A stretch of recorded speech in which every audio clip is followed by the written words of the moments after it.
Bonjour et bienvenue pour ce nouvel apéritif théologique, toujours avec le pasteur James Woody et moi-même François Berguignan. Et aujourd'hui, une question très importante, est-ce que malgré la crise sanitaire, Noël tombera bien le 25 décembre ? Oui, alors effectivement c'est une question qui se pose parce que Noël n'a pas eu lieu le 25 décembre à mon avis. Donc crise sanitaire ou pas, on peut se demander si c'est bien raisonnable que Noël ait lieu le 25 décembre. Pourquoi est-ce que selon moi le premier Noël, enfin le Noël de la naissance de Jésus n'a pas eu lieu le 25 décembre? Bon, déjà dans les textes bibliques, il y a juste deux évangiles qui parlent de Noël, il y a l'évangile de Matthieu et l'évangile de Luc. Et aucun des deux ne dit quel jour cela a lieu. Déjà, c'est un calendrier qui est un calendrier lunaire, donc pas tout à fait calé comme nous. Mais c'est surtout qu'il y a dans l'évangile de Luc un détail qui me semble suffisamment significatif pour dire que ça ne s'est pas passé le 25 décembre parce que ça ne s'est pas passé en hiver. C'est qu'il y a des messagers de Dieu, des anges, qui vont voir les bergers qui font paître les troupeaux dans les pâturages. Ça, ce n'est pas envisageable que les troupeaux soient dehors en plein hiver. Donc il faut plutôt imaginer que Pâques serait la bonne date pour Noël, en fait. Et ce qui n'est pas... Vous proposez de révolutionner le calendrier religieux? Non, je ne pense pas que ce soit révolutionné, je pense que c'est retrouver l'essence de l'évangile.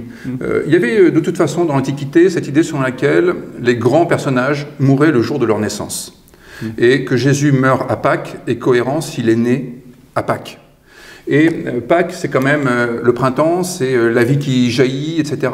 Et dans une certaine mesure, c'est tout à fait le message de Noël, d'autant qu'on aura l'occasion de voir peut-être à l'occasion que Noël s'inscrit dans la continuité de Pâques. Bon.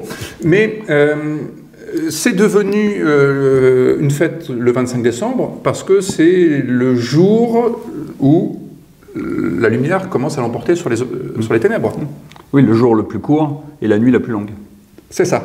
Et le soleil va regagner des parts de marché en quelque sorte. Et donc, c'est intéressant de dire que Jésus naît le jour où on commence à l'emporter sur les ténèbres. On commence à l'emporter sur tout ce qui rend notre vie obscure, ténébreuse, invivable, insupportable, l'ombre de la mort, etc. Donc, en s'appuyant sur des habitudes qui étaient déjà bien installées, en Perse par exemple, et puis ensuite dans le bassin méditerranéen, l'Empire romain, cette fête du soleil, ce solstice, c'est une façon de dire Jésus s'inscrit pleinement dans cette victoire sur tout ce qui est force de ténèbres. Et c'est sûrement un moyen de mettre une fête religieuse à la place de fête païenne qui devait exister ce jour-là, compte tenu justement de ce renversement du jour et de la nuit.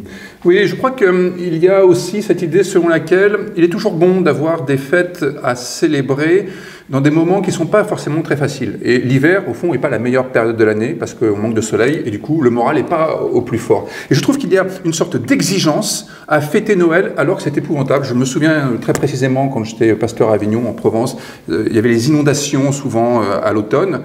Eh bien, Noël, c'était une façon de s'obliger à reprendre un peu le sens de la joie alors qu'on avait des fois perdu son sous-sol, etc. Donc, il y a aussi une intention qui est de dire pas de fatalité, reprenons la main sur notre histoire. Merci pour toutes ces explications et nous vous rassurons donc que cette année, Noël aura encore lieu le 25 décembre. Si vous le voulez bien. À demain. À demain.